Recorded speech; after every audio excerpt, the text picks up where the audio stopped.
Hey guys, welcome back to my channel. I feel like it's been forever since I've filmed. I've actually been reading, like normally. I haven't been in a reading slump, but I've been in a filming slump.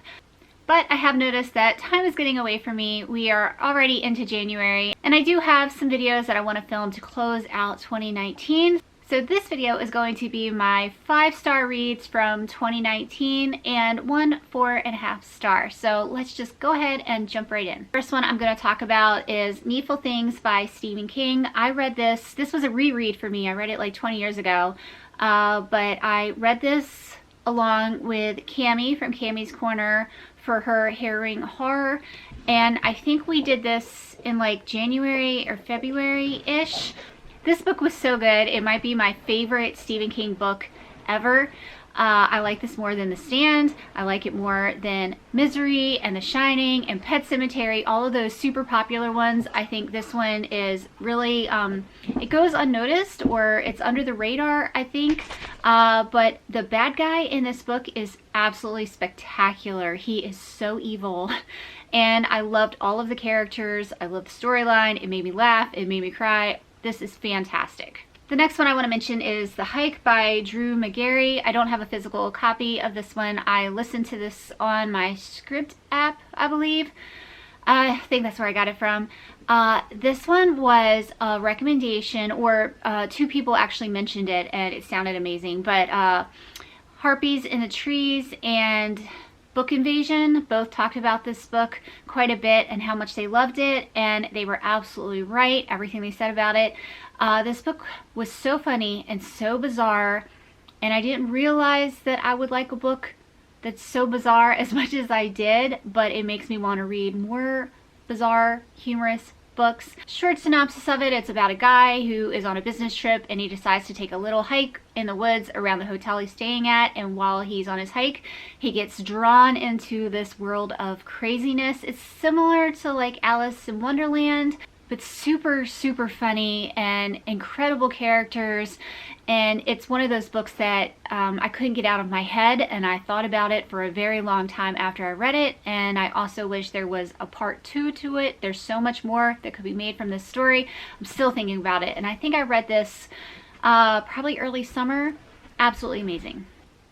Next is In Harm's Way by Doug Stanton. I also listened to this. I think I listened to this one on Audible. This one is the true story of the USS Indianapolis sinking.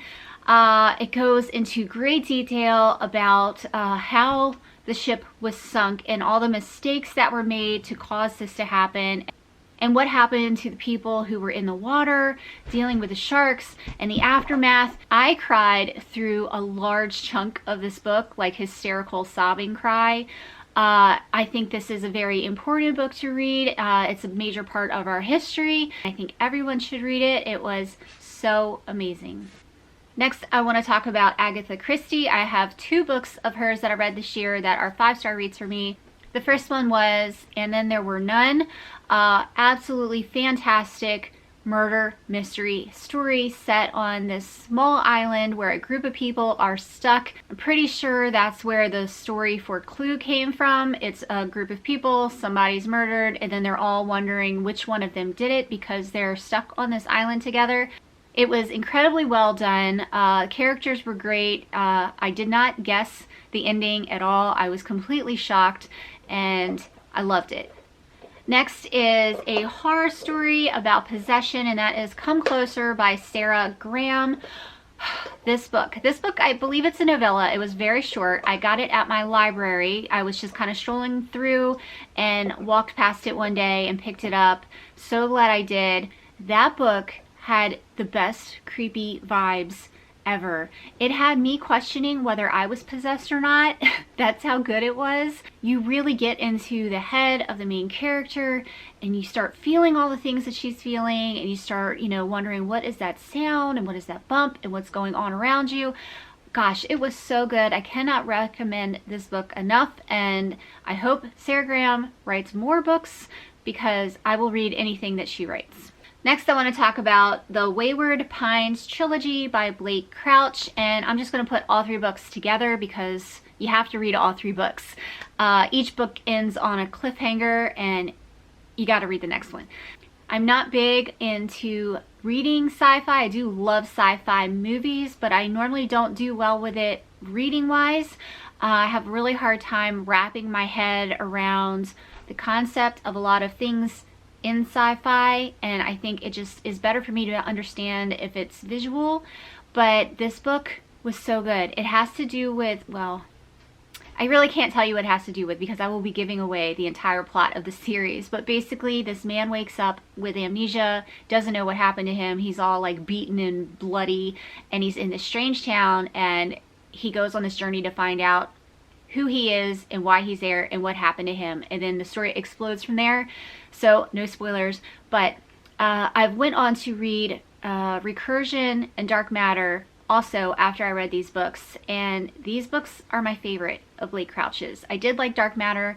I would give that 4 stars, but I like the Pines trilogy more. So yeah, absolutely love them. I have a short story collection I want to mention, and that is Autumn Crow by Cameron Cheney. This one was so endearing. It was so sweet and lovely and creepy and had the best vibes.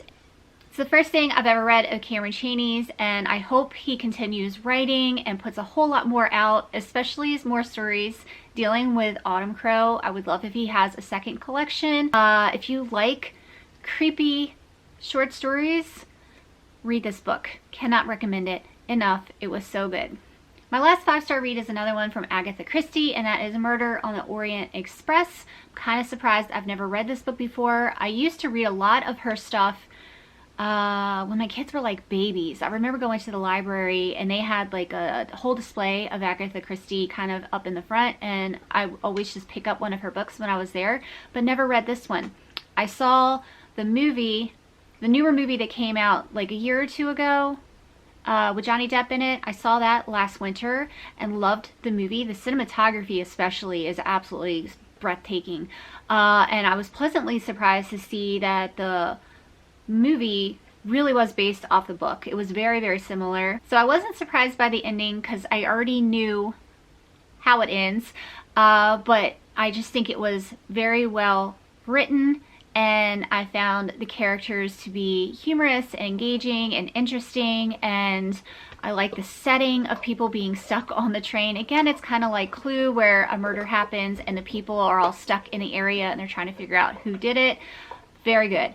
Absolutely loved it. So the last one I want to mention is basically an honorable mention. It's a 4.5 star read for me, and I finished it in December, and that is Sherlock Holmes and the Christmas Demon, and that is written by James Lovegrove.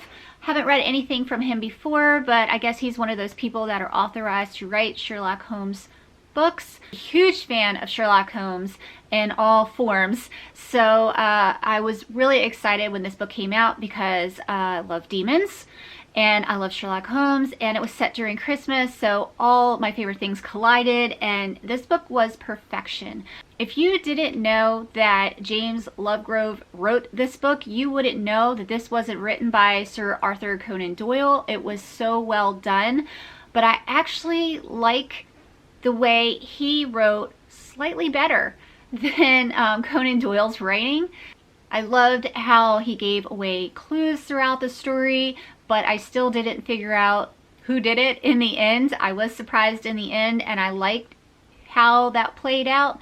It was just really, really well done. I was highly impressed by the writing of this, and I would recommend it to anyone who likes Sherlock or murder mysteries. It's kind of more like a cozy mystery, really. It's not scary. It's just so good. I just really loved it. Hey guys, I just had to pop on here real quick. I sat down to edit and realized that there are several books that I forgot to mention, but I definitely want to add them in here. I'll be really upset with myself if I don't.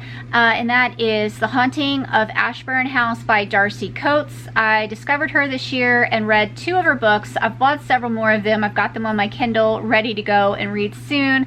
I absolutely love her writing, but The Haunting of Ashburn House was my favorite out of the 2 that I've read. That is your classic haunted house story. It has a very gothic-y feel, although it's set in modern times. I love the main character. I loved her cat. I love the creepiness vibe. It was outstanding. So if you like ghost stories, I highly recommend Darcy Coates. I also want to mention Cameron Rubik. I've read all of his books so far that he's written, and I have loved all of them, but I think my favorite of all the books that he's written is Disco Death Trap. I'm very glad that I waited to read it during New Year's because it takes place at a skating lock-in on New Year's Eve, so the setting and the vibe of it was just perfect. I think character-wise, this one had my favorite characters out of all the books he's written, and the kills were insane. Although all of his books are like that, this guy needs to be writing for movies, for real. It makes me feel like I might be psychotic, but I really enjoy the way he kills people off. I think there is an art form to what he does. It is outstanding. So yeah, I definitely recommend Disco Death Trap. I also really loved Kill River 1 and 2, but I think Disco Death Trap beats them out. So yeah, I'm gonna go ahead, hop off of here and get back to editing, but I just needed to add those in real quick. So anyway, those are my favorite reads from 2019. I think I got a nice mixture going on there. Let me know if you have read any of these down below and what you think of them. And yeah, I will be back soon with another video. I need to do my December wrap up. I don't know why I filmed this one first. This is just what like popped out of my head. But yeah, I will be doing a December wrap up really soon and getting that out. So yeah, I hope you guys have a great day, and I will see y'all later. Bye.